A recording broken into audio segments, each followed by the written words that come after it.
Mag-aalas 6 ng umaga nang sunod-sunod na dumating ang mga sasakyan ng Criminal Investigation and Detection Group o CIDG ng Pulisya at National Bureau of Investigation o NBI sa subdivision ito sa Barangay Balibayon ng Angeles, Pampanga. Bumaba ang mga tauhan ng CIDG at lumapit sa isang bahay na pagmamay-ari umano ng isang kaanak ni Senator Robin Padilla at agad na hinanap si Senator Bato de la Rosa. Ayon kasi sa isang source na nakatanggap ng impormasyon ng mga otoridad na narito si De La Rosa ng gabi, May 26. Ito rin ang sinabi ng Purok Leader na nakausap ng NBI at CIDG. Tinatawag po nila ako para mag-assist po sa kanila, para mag-ikot po, mag-search po sa loob. Kasi meron na pong warrant of arrest daw si Senator Bato. Yun po ang pagkasabi nila. Bit-bit ng NBI at CIDG ang arrest warrant para kay De La Rosa mula sa International Criminal Court o ICC.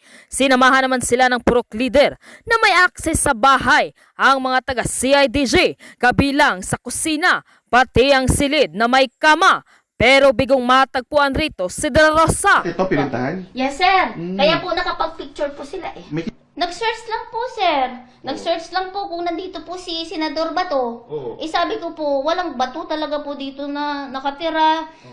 Kasi hindi naman po siya taga rito. Wala naman po kaming nabalitaan na may bahay dito. Hinanap din si De La Rosa sa katabing bahay na pagmamay-ari rin umano ni Carino na kaanak ni Senator Robin Padilla at may ibang umupa. Bukas ko, sabi ko, anong meron? Tapos yun nga, hinahanap nila si Senador Bato. Sabi ko ba, malay ko rin.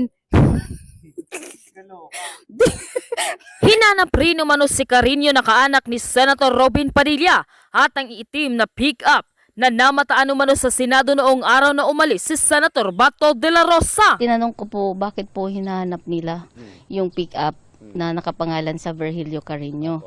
Sabi nila kasi hinahanap po nila si Senator Bato. Ayon naman sa Homeowner Association ng Subdivision, well coordinated daw sa kanila ang operasyon ng CIDG at NBI at paghahanap kay De La Rosa at Carino. Sabi niya, meron po kaming pinapaulap dito. May subject of the warrant, serve namin.